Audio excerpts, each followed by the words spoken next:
오늘 설교 제목이 가장 높은 수준의 기도는 무엇일까? 이런 설교 제목인데요. 그래서 오늘은 기도에 관한, 기도와 관련된 말씀을 좀 드리고 또 같이 기도에 대해서 좀 생각해 보려고 합니다. 여러분 어떻게 기도 생활 하십니까? 우리 교회는 따로 뭐 기도회를 모이거나 따로 그런 에, 시간이 모임이나 시간이 없기 때문에 그냥 늘 마음에 어떻게들 잘하고 계시나 그런 생각이 늘 들기는 합니다.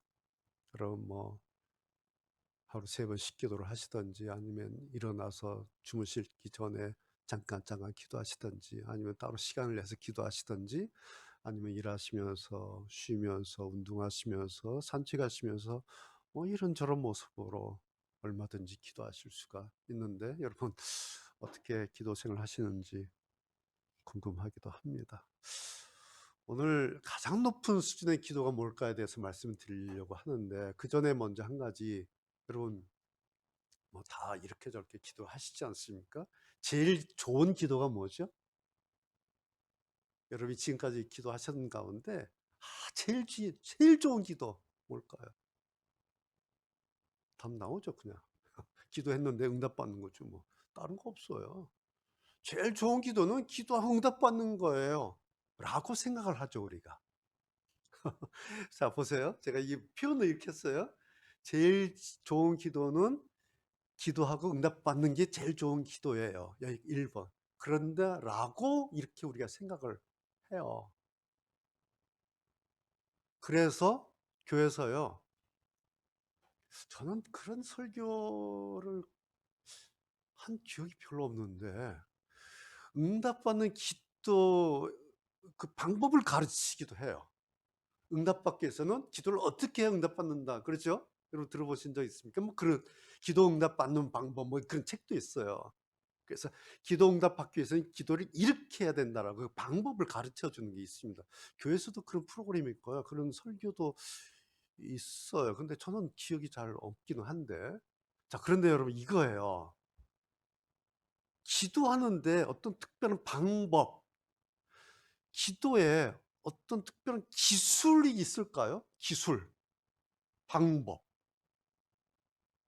달리 얘기하면 이런 거예요. 하나님 우리에게 응답하시는데 왜 어떻게 응답하시는가?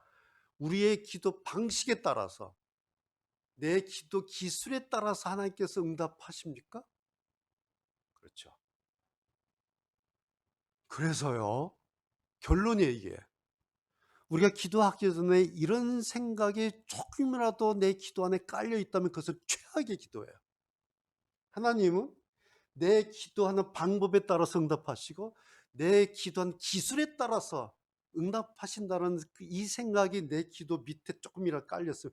그래서 시작한 기도는 최악의 기도예요. 그 기도는. 왜 제가 이 말씀 드리냐면, 예수 믿고 처음에 신앙생활 때는 이런 생각이 없어요. 그냥 너무 감사해서 하나님 감사해, 하나님 감사해 이렇게 기도하죠. 그러다 시간 가면서요, 기도 신앙이 변질이 돼요. 하나님은 내가 어떻게 써먹을 것인가? 하나님은 어떻게 내가 확 해서 그냥 긁어낼 것인가? 여러분 이 정도까지 생각이 가면요, 이건 막장으로 가는 겁니다. 이게 신앙 막장이에요. 이게 기도를 해서 하나님을 확 후려낼 것인가? 이거는 막장 신앙입니다. 제가 이런 분들을 너무 많이 만나는 거예요. 기가 막혀서 말도 안 나와. 자, 오늘 바디메오 이야기는 다 알고 있는 이야기인데, 맹인이에요. 앞을 보지 못하는 맹인이고, 그리고 가난한 거지 이렇게 소개가 되어 있죠. 맹인, 거지, 바디메오 이야기가 오늘 우리가 읽은 마가복음 10장입니다. 결과적으로 뭐죠? 예수님께 구했죠. 응답 받았어요. 그래서 보게 됐어요. 응답 받았어요. 그래서 오늘 본문을 문자적으로만 보면 이런 것 이게 보여요. 응답 받으려면 어떻게 기도해야 하는가를 보여준 것 같아요. 오늘 문자적으로만 오늘 본문을 보면. 자, 그런데 복음서를 지금 기록하고 있는 우리 마가를 계속 보고 있잖아요. 이 기자 마가의 진짜 목적이 응답받는 기도 방법을 우리에게 가르치고 기도하는 기술 같은 것을 보여주려고 하는 것이 기자 마가의 진짜 목적이었을까라는 겁니다. 그러니까 우리가 성경 읽을 때 제가 늘 말씀드리지만 이 성경을 기록한 기자가 있다는 것을 염두에 두어야 돼요. 자, 오늘 본문 51절, 52절 결말 부분만 보면 이런 거죠. 예수님, 선생님 보기를 원합니다라고 바디메오가 얘기를 하죠. 간청을 해요. 그러니까 예수님 뭐라 그랬어요? 그래, 좋아, 가. 네 믿음이 널 구원했어. 그래서 세 번째 바디메오가 보게 됐죠. 이게 이제 51절, 52절 결말 부분이에요. 그래서 이 결론만 놓고 보면 아주 심플해요. 구했어요. 응답받았어요. 끝. 딱 이거예요. 오늘 바디메오 이야기가 보기 원합니다. 구했어요. 오케이, 가라. 봤어요. 끝. 이렇게 돼요. 자, 그러면 마가복음 우리가 앞에서 여러 케이스를 봤죠. 가령 5장에 이제 기억나십니까? 회당장 야이로의 12살 딸 이야기 있었죠. 그리고 12의 혈루증 여인 이야기 있었죠. 그리고 7장에 가면 수르보니게 여자의 귀신 들린 딸이 있었지 않습니까? 네. 그리고 오늘 이 바디메오 이 이야기 어때요? 다 같아요. 구했어요. 응답받았어요. 고침받았어요. 끝. 그러니까 5장이나 7장이나 10장이나 딱 같아요. 뭐였죠? 정리하자면 믿음으로 구하고 응답받았다. 이렇게 되는 거예요. 그러면 결론이 뭘까요? 예수님은 문제 해결의 해결사다. 모든 결론이 이거 하나예요. 5장이든 7장이든 10장이든 구조가 나와요. 예수님은 문제가 있는데 그걸 해결해 주시는 해결사다. 물론 맞죠. 그리고 예수님께서 우리의 모든 문제의 해결사라는 이 사실만큼 오늘 우리도 기대되는 것이 없어요. 얼마나 좋아요. 예수님은 내 문제 해결사야. 얼마나 좋아요. 그렇죠? 그래서 사실은요, 예수님 그때나 오늘 우리가 살고 있는 이 지금이나 사실은 어쩌면 이것이 우리에게 사람들에게 가장 매력적으로 보이는 것인지도 몰라요. 예수님은 우리 문제의 해결사시다. 그래서 이것 때문에 이걸 의지하고 이 기대로 기도하는 이유인지도 모릅니다. 그런데 단지 이거 이야기하자고 이 복음서 안에 예수님께서 문제 해결을 하신 것을 이렇게 여러 번에 걸쳐서 5장, 6장, 7장, 10장 이렇게 여러 번에 걸쳐서 여러 경우를 예를 들어가면서 이런 사람 이런 사람 예를 또 들어가면서까지 복음서 치면 이렇게 길게 하려면서 예수님이 해결사다 이 얘기하려고 이렇게 여러 번 반복을 했을까라는 겁니다.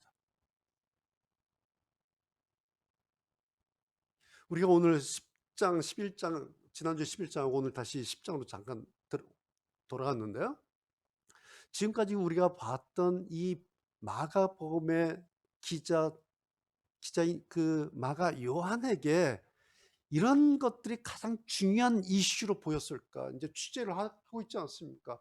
예수님 해결사네, 해결사시네, 해결사시네, 해결사시네. 이게 마가가 볼 때 가장 중요한 이슈였겠냐라는 겁니다. 그래서 마가의 눈에 예수님은 와, 능력 넘치는 해결사시구나. 이 정도였을까? 그래서 마가는 예수님을 그런 인물이다, 그런 능력자, 그런 해결사다라고 오늘 우리에게 전하고 싶었을까요? 우리가 지금까지 봐왔던 마가가 얼마나 예민해요. 얼마나 탁월합니까? 그 기자 마가가 이 정도 이야기하려고 이렇게 취재하고 이렇게 기록하고 이렇게 오늘 우리에게 이 복음서를 전했을까라는 겁니다. 사실 마가는 자신의 오늘 이 현장을 리포트를 통해서 오늘 우리에게 특별히 가장 좋은 기도는 응답받는 기도다 라고 여기고, 그리고 그런 생각으로 기도를 시작하는 오늘 우리들에게 아니다, 전혀 다른 주제 하나를 사실은 말하고 있습니다. 그것이 오늘 제 설교 제목이에요. 가장 높은 수준의 기도는 어떤 기도일까? 마가는 오늘 이 바디메오 이 현장을 통해서 오늘 이 이야기를 오늘 우리에게 하고 있지 않는가 라는 겁니다. 왜냐하면 우선 이렇게 보세요. 바디메오가 자기의 기도를 응답받기 위해서 바디메오가 어떤 방법을 쓴 거 보입니까? 이걸 이제 성경 읽을 때 바디메오가 고침받기 위해서 눈 뜨고 보게 되기 위해서 어떤 방법을 쓴 게 뭘까? 이걸 이제 연구하는 거예요. 그래서 이 방법을 가르치기도 하고 설교하기도 하는데 보세요. 소리를 막 지르죠. 47절, 48절 보면 나사렛 예수시라는 소리를 듣고 소리 질러 가로되 48절에서도 그가 더욱 사람들이 막 말리니까 이렇게 그만두지 않고 더욱 소리 질러 가로되 바디메오가 응답받기 위해서 소리를 질렀다. 그래서 주여 삼창하는 거죠. 이제 기도할 때. 제가 교수할 때 학교에서 이제 그 채플 시간에 이제 외부에서 강사 목사님도 오시잖아요. 그럼 채플 인도하시는데 그 이제 목사님들 신학교 오시면은 한번 이렇게 세게 이렇게 하고 싶은 게 있는 거예요. 그래서 이 설교 끝나면 신학생들한테 이제 주여 삼창하면서 한번 하자고 그래요. 개인적으로 저는 주여 삼창하자 할 때 미치겠는 거예요, 진짜. 그런데 교수가 또 안 하면 또 강사님한테 예의가 아니잖아요. 그래서 처음에 그냥 한번 해요. 주여 이렇게 한번 하는데 민망해서 못 하겠는 거예요. 왠지 아세요? 하나님께서 여기 와 계시는데 하나님께서 내 기도 들으시려고 지금 여기 와 계시는데 거기 하나님 귀에다 대고 소리를 질러는 귀참 떨어지면 어떡해요. 하나님 진짜 민망해서 못 하겠는 거예요. 예? 주님 그래도 될까 말까 하는데 여기다 대고 그래서 그냥 한번 그냥 쭉 하다가 그냥 주여 주여 이런 얘기를 하는 거예요. 소리를 지르는 것처럼 우리도 소리를 질러야 응답받습니다. 그 나쁘다는 얘기가 아니라 이게 바디메오가 응답받기 위해서 자기가 썼던 방법이었냐라는 거예요. 두 번째, 예수님 만나고 겉옷을 벗어서 막 갔잖아요. 바디메오가 소유를 다 버렸구나. 여러분 응답받으려면 다 버리고 헌신하십시오. 이런 얘기 들은 적이 있어요?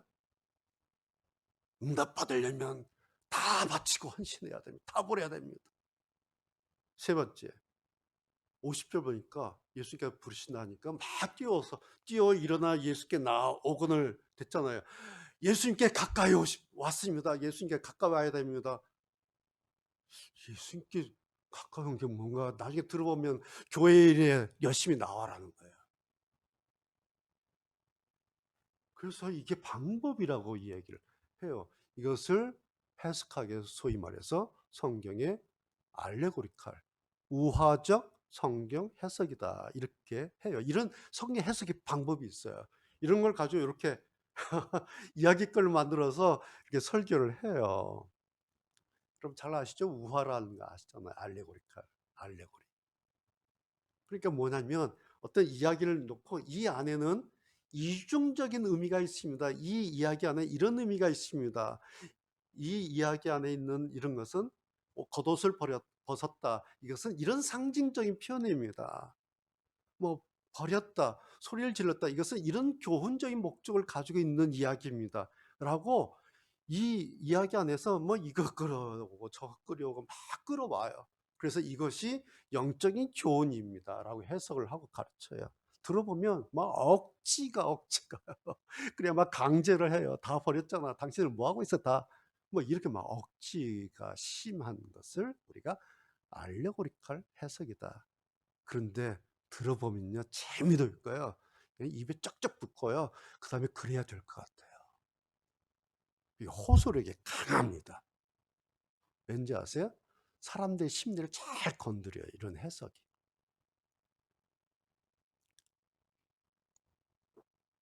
자, 그렇다 쳐요. 그러면 다시 돌아가서 바디메오가 소리를 지르고 겉옷을 벗어던지고 예수님께서 뛰어서 막 일어나서 나아온 것은, 그렇게 한 것이 바디메오가 어떤 의도를 가지고 그렇게 한 것이냐라는 거예요.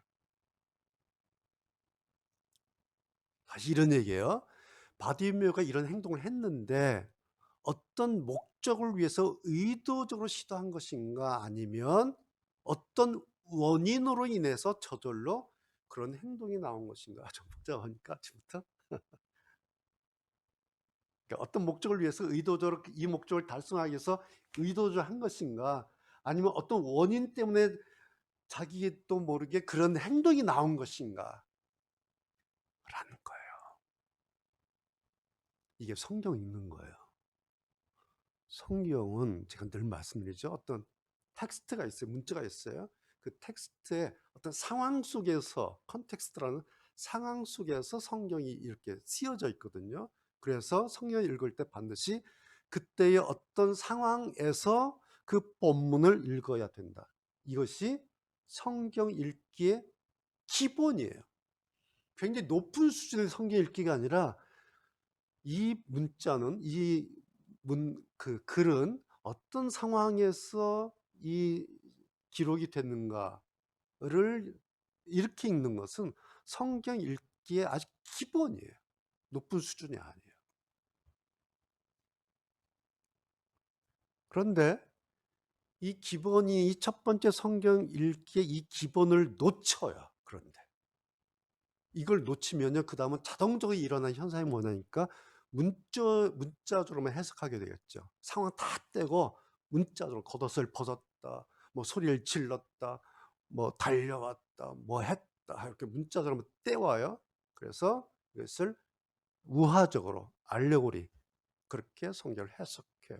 그래서 마치 성경을 들어보면 남도 잡가라 그러죠. 이 육자베개 같은 논두렁 타령, 논두에서 그 김 매면서 혹은 뭐 농사 지으면서 어이야 어이야 되는 일 막 하잖아요. 그럼 따라서 하는 거예요. 이걸 육자배기라 하죠. 성경이 맞지만 육자배기, 이런 남도 잡가 같은 해석이 얼마나 많은가. 여러분, 분명한 거 제가 말씀드리는데, 기자 마가가 오늘 우리에게 전하고 있는, 그래서 바디메오에게 절절하게 남은 마지막 한마디는 따로 있었다라는 사실이에요. 그게 뭐냐니까 47절, 48절 두 마디. 다윗의 자손 예수여 나를 불쌍히 여기소서.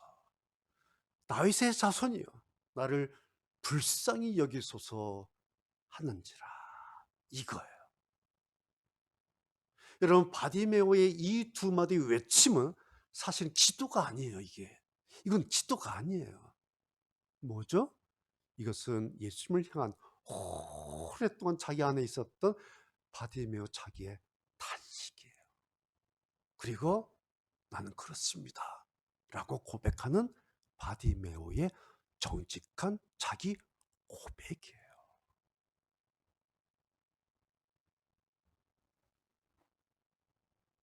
여러분, 오늘 예수님 앞에 나온 이 바디메오의 목적이 뭐겠습니까? 바디메오는 분명히 이 목적, 자기의 이 상황, 자기가 어떤 사람이라는 것을 가장 먼저, 가장 절실하게 계속 반복해서 예수님 귀에 전달하고 싶었던 거예요. 주님, 저는 앞을 보지 못하는, 세상의 아름다움을 보지 못하는 그런 맹인입니다. 저는 가진 것 없는 가난한 거지입니다. 그런데 선생님, 저는 보기를 원합니다. 저를 보게 해주십시오. 그런데 바디메오의 이 이야기가, 마지막에 이 이야기를 하는데, 바디메오의 이 이야기는 이 말로부터, 이런 말로부터, 저는 맹인입니다. 가진 거 없는 가난한 자입니다. 보기를 원합니다. 보게 해주십시오. 이렇게 시작되지 않고 오늘 성경을 보면 이렇게 시작되죠. 다윗의 자손 예수여 나를 불쌍히 여기십시오. 그래서 이것은 바디메오의 기도가 아니에요.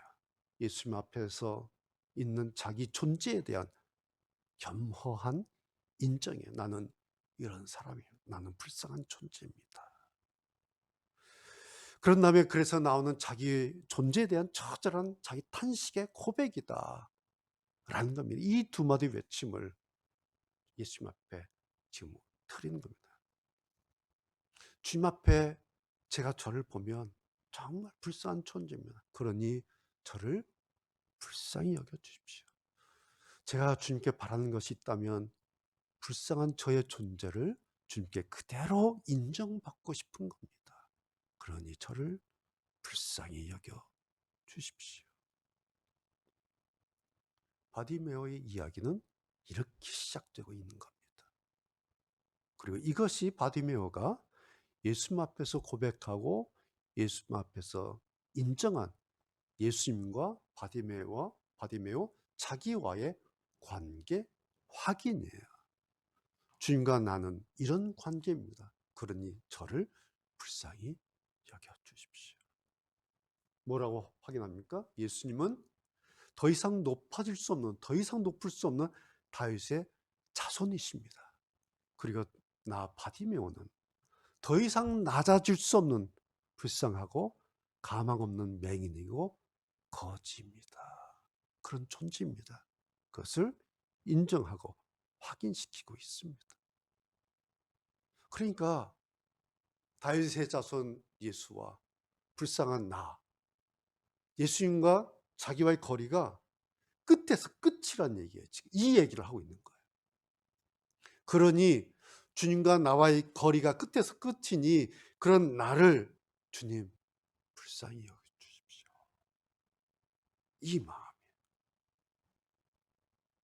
물론 바디메오 자기가 이러지 않아도 다 알아요. 그렇죠? 남들도 이 사람이 어떤 사람인지 다 알고 있어요. 자기도 알고 있어요. 심지어 예수님이 모르실까요? 네. 세상 사람 모두가 다 바디메오가 어떤 존재인지 다 알고 있어요. 이 말 안 해도 나를 불쌍히 여겨달라고 이 말 안 해도 저 사람 불쌍한 존재라는 거 다 알고 있어요. 그런데 아니에요. 바디메오는 다 알고 있는 그 분명한 사실은 예수님께 그렇게 고백하고 싶어 하는 겁니다. 왜 그럴까요? 그러고 싶었기 때문일 겁니다. 바디메오가 예수님 만나면 딱 한마디 하고 싶은 거, 나는 이거 할 거야.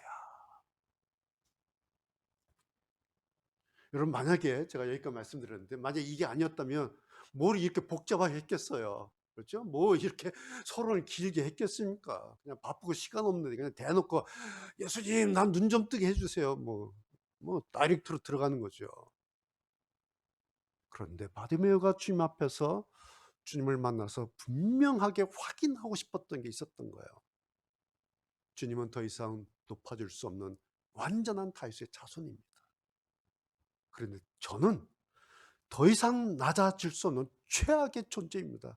가장 낮은 존재입니다. 제 존재 자체가 그렇습니다. 그러니 딱 하나, 이런 저를 주님 불쌍히 여겨 주십시오.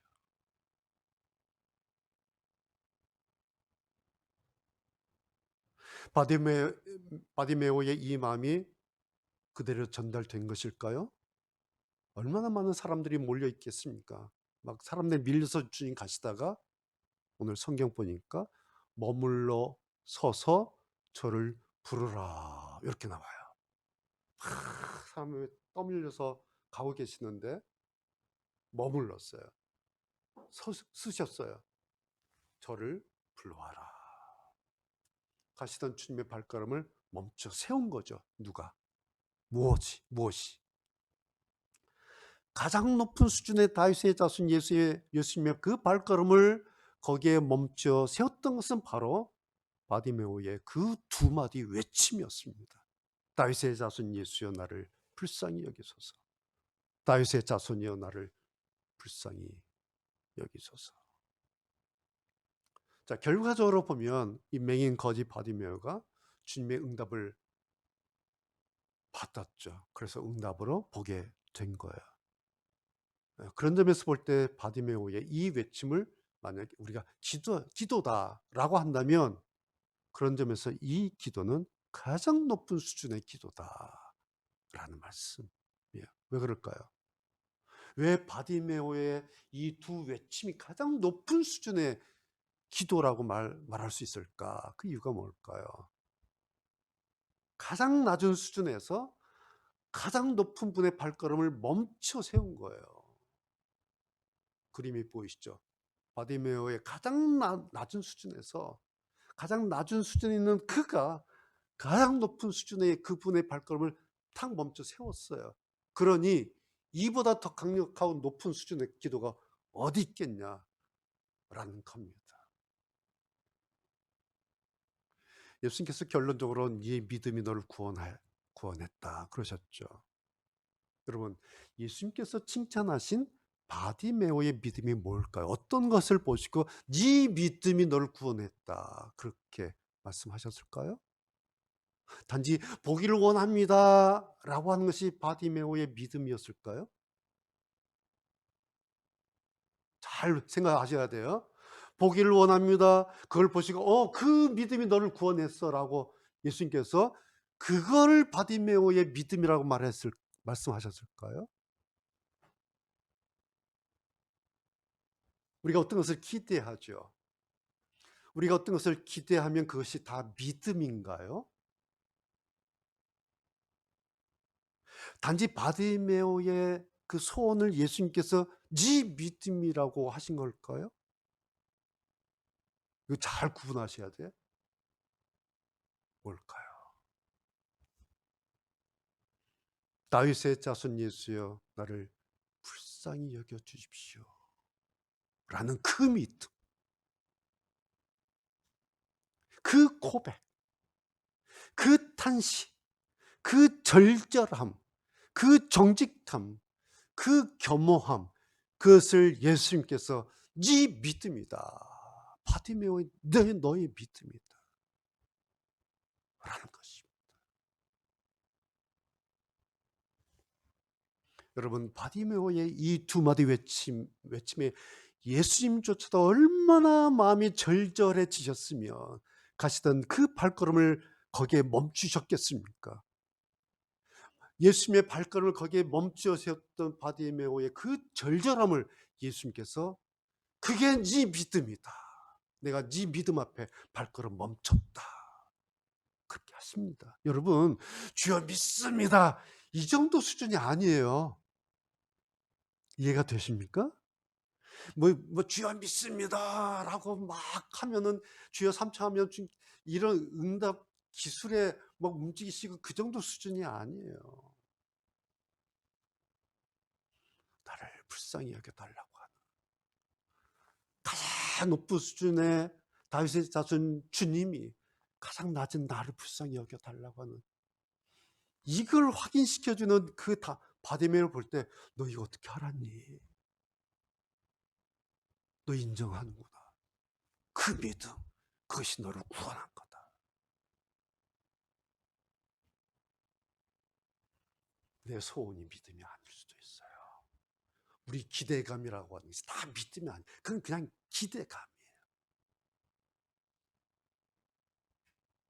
여러분, 오늘 이 말씀을 이렇게 제가 드리면요.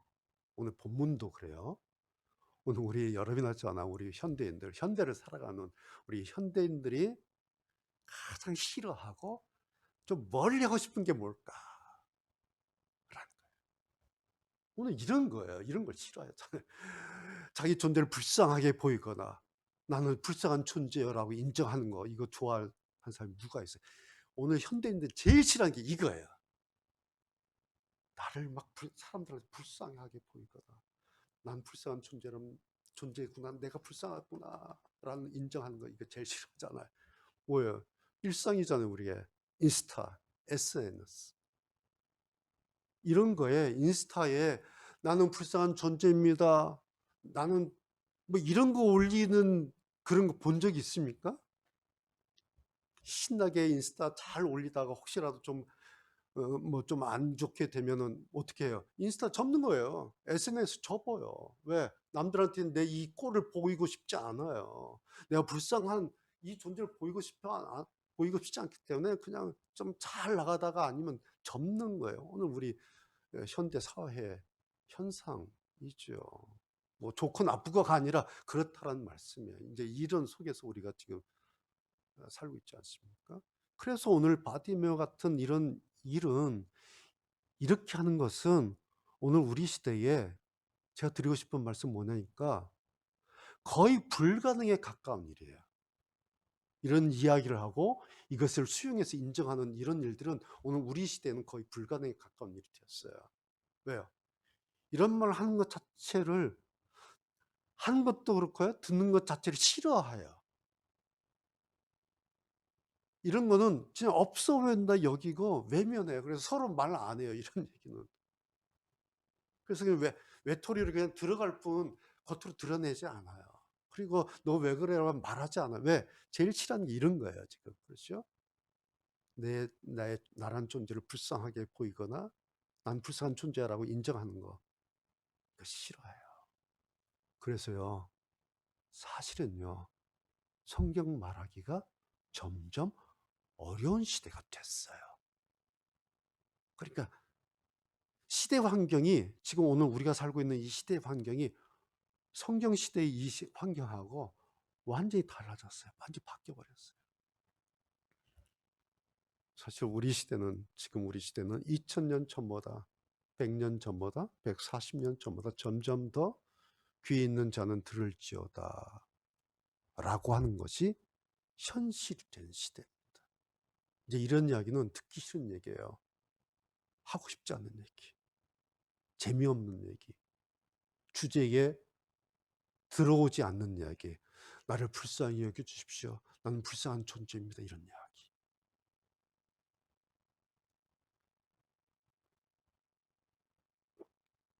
그런데요, 제가 이렇게 믿는 분들, 교회 다니신 분들 만나서 들어보면 다 동일하게 성경들 좋아해요. 성경 좋아한다고 얘기해요. 성경 너무들 좋아해요. 그래서 막 또 기도응답 받는 방법 같은 거 교회에서 막 가르치면 막 교회 가서 막 그 프로그램에 들어가서 듣고 배우고 뭐 이런 거 좋아해요. 다 좋아요. 그런데 오늘 이렇게 복음서 기자의 깊은 의도를 읽어내고, 성경이 오늘 우리 시대에 이런 사람 원하신다, 성경이 오늘 이런 사람 찾으신다, 오늘 마가복음이 이런 이야기를 하고 있다 라고 그러면 속으로들 내가 왜 내가 왜 불쌍해? 왜 사람을 왜 초라하게 만드세요? 라고 싫어해요. 성경은 좋았는데 이런 이야기는 싫어해요. 예. 없어도 좀 있는 것 좀 품잡고 살고 싶잖아요. 그렇죠? 근데 웬만큼 있어요. 우리나라 웬만큼 잘 살잖아요. 근데 굳이 오늘 바디메오처럼 주님이 저를 불쌍히 여달라 뭐 이런 거 뭐 듣고 싶은 말씀이겠습니까? 그래서 이제는 주님 말씀 듣고 그러고 싶은 사람은 그런 거고요. 아니 말고요. 오늘 우리 시대. 저는 사실은 몇 차례 말씀드렸지만 저는 기도 가운데 오늘 이 기도를 제일 좋아해요. 주님, 저를 불쌍히 여겨 주십시오. 주님, 저를 긍휼히 여겨 주십시오. 저는 제일 좋아하는 기도가 이 기도예요. 그래서 특별히 주일 예배 전에 이 자리에 앉으면 계속해요, 반복해서. 주님, 제가 여기 또 왔습니다. 여기 앉았습니다. 저를 불쌍히 여겨 주십시오. 저를 긍휼히 여겨 주십시오. 그런데요, 여기 앉아서 이 기도하면요, 그 다음에 기도할 게 사실은 없어져요. 이 기도보다 더 필요한 기도가 없어요. 왜냐하면 이 기도를 하면 주님 저를 불쌍히 여기주십시오. 저를 긍휼히 여기십시오. 주님 저에게는 주님의 긍휼이 필요합니다. 이 기도를 하면요, 그 다음에 할 기도는 이 기도 안에 다 들어가 있어요. 그래서 주일 아침마다 특별히 이 기도를 해요. 그래서 제 기도는 굉장히 간단해요. 기도를 많이 하지 않아도, 제가 기도 내용 가지고 하나님 앞에 많이 설명을 하지 않아도, 설명해 드리지 않아도 자세하게 이건 이렇고 저건 저렇고 이렇게 방법을 말씀드리지 않아도 단지 이 기도를 반복만 이렇게 해도 막 기도가 저는 넘쳐요. 예, 이렇게 넘쳐요. 사실이에요, 이게. 예, 제가 비밀 하나 말씀드리는 거예요. 뭐 사람들이 뭐 그래요. 기도가 너무 어려워요. 기도하기 뭘 어떻게 기도할지 모르겠어요. 막 그런데 이해는 돼요. 그런데 제일 좋은 기도가 이 기도예요. 그리고 간단한 기도고요. 최강의 기도예요. 주님 저를 불쌍히 여겨주십시오. 네, 여러분 보세요. 제가 불쌍해 보입니까? 제가 이래도 인사동 가면 그 작가인 줄 알아요. 괜찮아요. 안 불쌍해요. 단지 주님 앞에 제 존재를 놓고 볼 때 그런 마음이 들어요. 주님, 저를 불쌍히 여겨주십시오. 저는 주님의 긍휼이 필요한 사람입니다. 주님, 저를 불쌍히 여겨주십시오. 그럼 그 다음에 하고 싶은 기도 내용이 여기 다 들어가 있어요. 그래서 그냥 묵상하고 계속해서 주님, 저를 긍휼히 여겨주십시오. 저는 주님의 긍휼이 필요합니다. 제가 운동하면서 산책하면서 쉬면서 주여, 기도 끝이에요. 그럼 주의 그 다음 뭔지 아세요? 주여, 저를 불쌍히 여겨주십시오. 저는요, 하루 종일 기도하는 사람이에요. 아세요? 저는 하루 종일 눈 뜨면 기도하는 사람이에요. 무릎 꿇고요? 아니에요. 기도하세요? 아니에요. 일하다가도 주여, 뭐 하다가도 주여.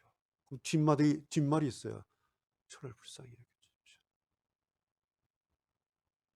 그리고 자기 전에 주여 하고 자요.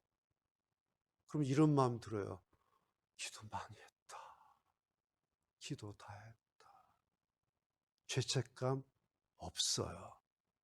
기도 안 했다는 죄책감이 저에게는 전혀 없어요. 왠지 아세요? 이 기도를 하기 때문에. 이것이 최고 높은 수준의 기도예요. 최상의 기도예요. 왠지 아세요? 최고 높은 하나님 앞에 가장 낮은 나를 인정하니까. 그래서 그 주님을 내 앞에 모셔드려요. 그래서 저는 주여 삼창을 안 해요. 할 필요성을 느끼지 못해요. 주님, 그러면 사겨요. 뭐하라고 소리 질러요. 저는 그렇게 하루 종일 기도하는 사람입니다. 여러분은 여러분의 기도를 하시면 됩니다. 아시겠죠? 기도하시겠습니다.